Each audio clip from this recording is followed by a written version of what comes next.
Hi, and welcome to my talk about my automatic search strategy reformulation interface. This work was conducted at the University of Queensland in Australia in collaboration with the CSIRO eHealth Research Centre and the Bond Institute for Evidence-Based Healthcare. I have no actual or potential conflict of interest in relation to this presentation. I would like to thank the University of Queensland and CSIRO for funding my scholarships and my travel. This is me. I'm a PhD student in computer science researching ways to improve systematic review search through information retrieval.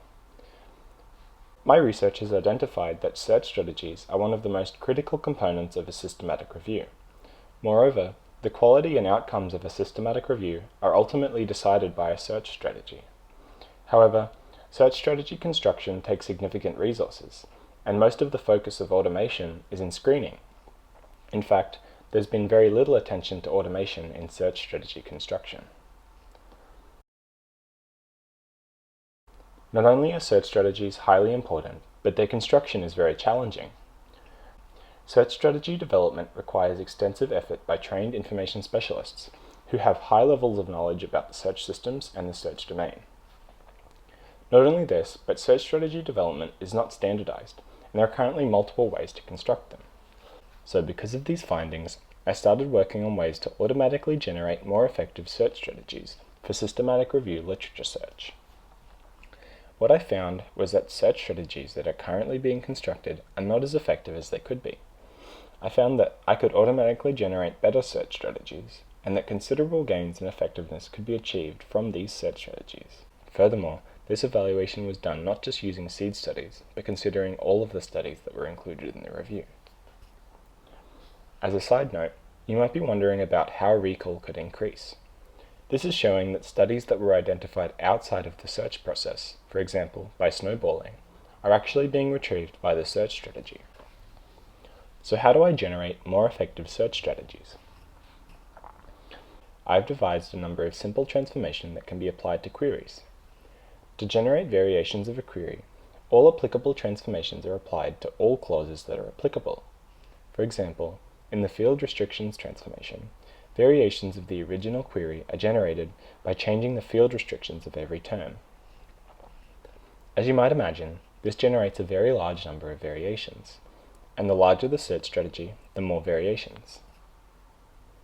But given that all these variations of a search strategy exist, can a better search strategy be automatically selected or recommended? This diagram illustrates the high-level overview of how a more effective query can be obtained from just a single original query.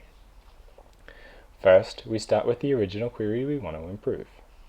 Next, we generate variations of the original query using those predefined transformations. Next, we have a machine learning algorithm, specifically learning to rank, which ranks the variations, allowing us to predict the most effective candidate from the set of variations. Finally, we can either repeat the process by generating variations and selecting a new candidate, or decide to stop with the new candidate query. The process of generating variations and the selection of a more effective candidate query is fully automatic. In my experiments, I have heuristics to stop the reformulation process, such as limiting the total number of iterations or stopping when the number of retrieved studies is lower than some threshold. But what if I was to add a human element into this specific loop and let them drive the selection process? What if the prediction of the most effective query was only a suggestion?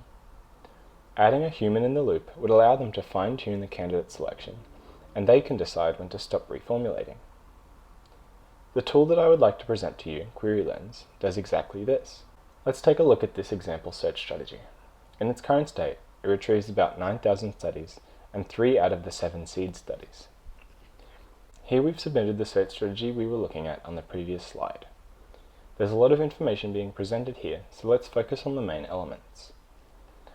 The first arrow points to the currently selected search strategy. Arrow 2 points to the information and statistics about the currently selected search strategy.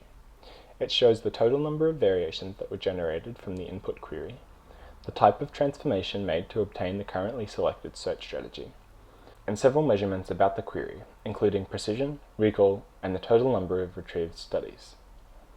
Arrow 3 points to a visualization of all the search strategies. On the y-axis is recall, and on the x-axis is precision. Dragging the slider or clicking on the points updates the selected search strategy and statistics. The plus symbol indicates the original query, the triangle symbol indicates the suggested search strategy to select, and the star symbol indicates the currently selected search strategy. Lastly, the fourth arrow points to a timeline of selected search strategies over time. The precision and recall will go up or down depending on which queries were selected. I used the tool to suggest reformulations to me, and I made 5 reformulations in total, by clicking on the visualization. I never typed anything into the query box. And this is my new search strategy after those 5 reformulations. At the bottom of the tool, we are looking at the recall from those reformulations over time. I highlighted the line because it's a little faint. By the 5th reformulation, we retrieve all of the seed studies. Now we're looking at the same view from the previous slide, but looking at precision of the reformulations over time.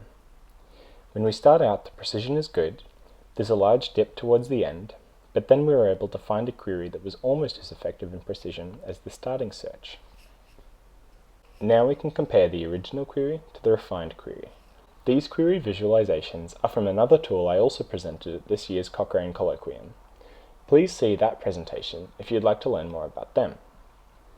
The refined search strategies retrieve about 2,000 less studies and actually retrieves more relevant studies. The query is also smaller and therefore easier to manage. I'd like to really enforce the fact that I never used PubMed and I never looked at a results list. I never even needed to really think about what changes to make to the search strategy. I also want to note that the goal here is not to overfit the queries to the seed studies, but simply to refine the queries to make them more effective, using the seed studies for validation. And actually, this refined search strategy isn't as effective as it could be. 2 of the clauses do not retrieve any of the seed studies. Thank you for listening to my talk about QueryLens. The tool is still being developed, but it'll go live soon. The recommendation or suggestion component of the tool is grounded in a theoretical framework that has been empirically shown to be effective at identifying more effective search strategies automatically.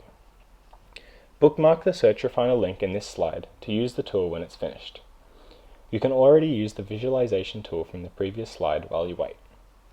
Finally, if you have any questions or are interested in being involved in user studies that relate to this research, please reach out to me via email or Twitter. Thank you.